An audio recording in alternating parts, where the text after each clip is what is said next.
جو پیغمبر کی احادیث کو روایت کرتا ہے اور اس کو لوگوں کو سکھاتا ہے۔ علم حدیث صحابہ کے زمانے میں 4 طریقے سے محفوظ کیا گیا، قرآن بھی اس طور پر، احادیث بھی۔ کیسے؟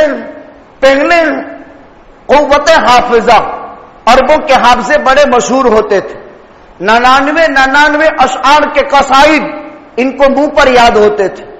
وہ چھوٹی بچیاں اپنے باپ کے قاتل کا پتہ اشعار سے لگا لیا کرتی تھی، تو عربوں کے حافظے بہت اچھے ہوتے تھے، اور جس کی یادداشت تو بہت اچھی ہو اس کو علم کے پیچھے محنت کرنی چاہیے، اس لیے کہ قوت حافظہ یہ اللہ کی طرف سے ایک دین ہے، ورنہ آدمی بھول جاتا ہے بار بار، تو اس کو قوت حافظہ جس کا نہ ہو اس کو احادیث یاد نہیں رہتی۔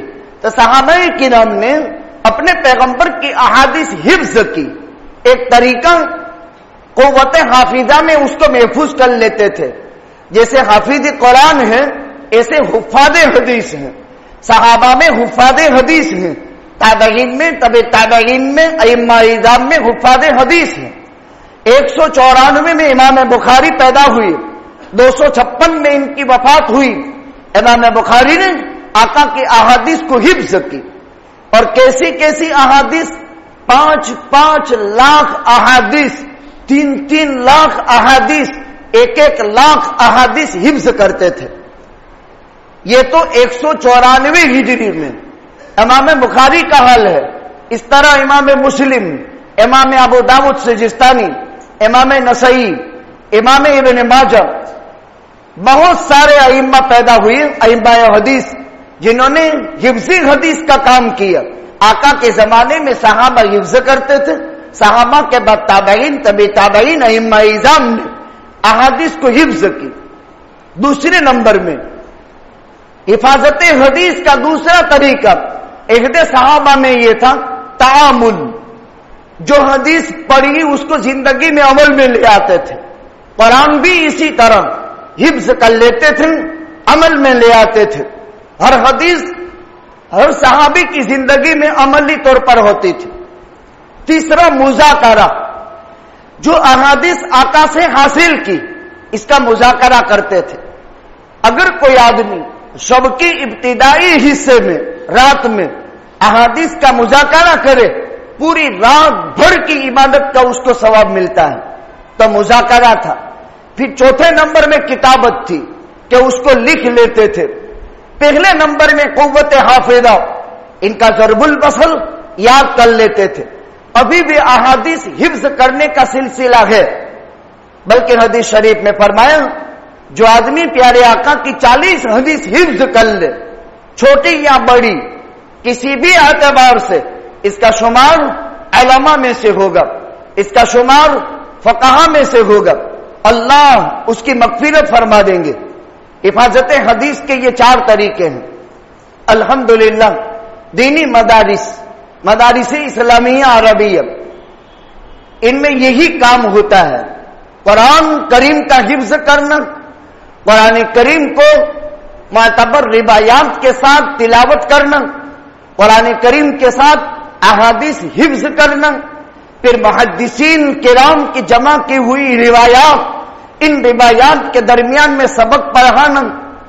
ایک کتاب میں 7,500 حدیثیں، ایسی سیاح کی 11 کتابیں، سیاح کے علامہ اور سیاح مل کر کے کل 11 کتابیں ایک سال میں، اس کی درس و تدریس ان دینی مدارس میں۔ ہر حرف قرآن، ہر لفظ قرآن، ہر کلمہ قرآن، اور ہر جملہ قرآن، اور آیات اور سورتیں اور ان کی تفسیر اور اس آیات سے مستفاد احکام، اسی پر ایک محنت کا سلسلہ مدارس اسلامیہ عربیہ میں ہوتا ہے۔ شوال المکرم سے سال کا آغاز ہوتا ہے اور شعبان المعظم پر سال ختم ہوتا ہے۔ پچھلا لاک ڈاؤن کا ٹائم رہا، مدرسے میں طلبہ جمع نہیں کر سکتے تھے، مروت تعلیم نہیں دے سکتے تھے، لیکن یہ حالات کائنات میں پہلی مرتبہ نہیں ہے، اس سے پہلے انیک وقت حالات آئے ہیں۔ ایک فتنہ تاتار ہے جس میں دریائے دجلہ کا پانی 6 مہینے تک علماء کی لکھی ہوئی کتابیں جب دریا میں ڈال دی تھی، خالی ایک بخارا سمرقند کی، تو وہ 6 مہینے تک کالا پانی ہو گیا تھا، اور اس کالے پانی سے لے کر کے روشنائی کا کام دیتا تھا، اور پھر کتابیں لکھی گئی۔ تو تاتاریوں کی مظالم اگر آپ پڑھیں گے تو پتہ چلے گا، اور کتنا بھاری ظلم۔ بغداد میں بیک وقت 15,000 قرآن کے حافظ فارغ ہوتے تھے، لیکن حالات آتے رہے، ختم ہوتے گئے۔ اب اس میں علماء کرام متفرق ہوتے ہیں، متفکر ہوتے ہیں، اور سوچتے ہیں کہ امت میں کسی بھی طریقے سے تعلیم کا رواج ہونا چاہیے، لیکن کہیں والی کا سپورٹ کی ضرورت پڑتی ہے، کہیں والی سپورٹ کرتے ہیں، کہیں والی سپورٹ نہیں کرتے۔ اب 2 قسم کے لوگ ہوتے ہیں، جن کا ایمان کمزور ہے، یقین پھسپھسا ہے، بھیجیں گے انہیں بیماری لگ جائے گی، لیکن کچھ سمجھدار طبقہ ہے کہ قضائے خداوندی جو آنی ہے وہ تو آنی ہے، اسباب ہے دنیا داروں اسباب، تو اسباب تو بننے ہیں تو موت آئے گی، بغیر اسباب کے موت نہیں آتی، اور وہ موت لکھی ہوئی ہے اس طرح۔ تو تقریباً پوری کائنات میں، ورلڈ میں 1000 کے قریب علماء 1 سال کے اندر دائی اجل کو لبیک کہہ کر کے دار فانی سے دار آخرت کا سفر کر گئے۔ بالخصوص برودا شہر کے 2 جید الاستعداد سید گھرانے کے سرزمین گجرات کے اکابر علماء میں سے حضرت مولانا محی الدین صاحب برودوی اور حضرت مولانا قمر الدین صاحب، یہ 4 بھائی تھے، ایک ہی خاندان سے تعلق رکھتے تھے، یعنی سادات سے۔ اور ہمارے گجرات کے وہ علماء جو مشائخ اور اکابر کی فہرست میں ہیں، ان میں تھے۔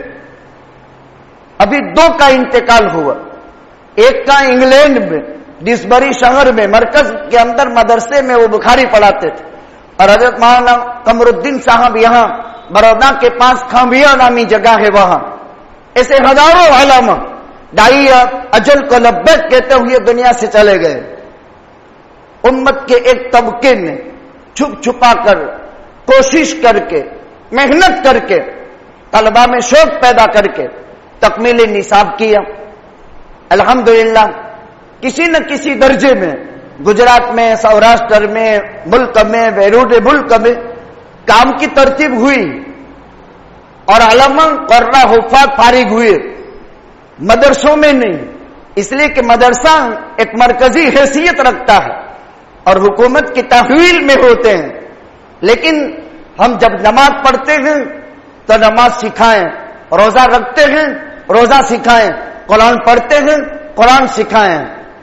مشکل حالات میں گھروں میں، مشکل حالات میں محلات میں، مشکل حالات میں مسجدوں میں اکا دکا بھی الحمدللہ ثم الحمدللہ پڑھنے پڑھانے کا رواج رہا، مکاتب میں بھی مدرسوں میں بھی۔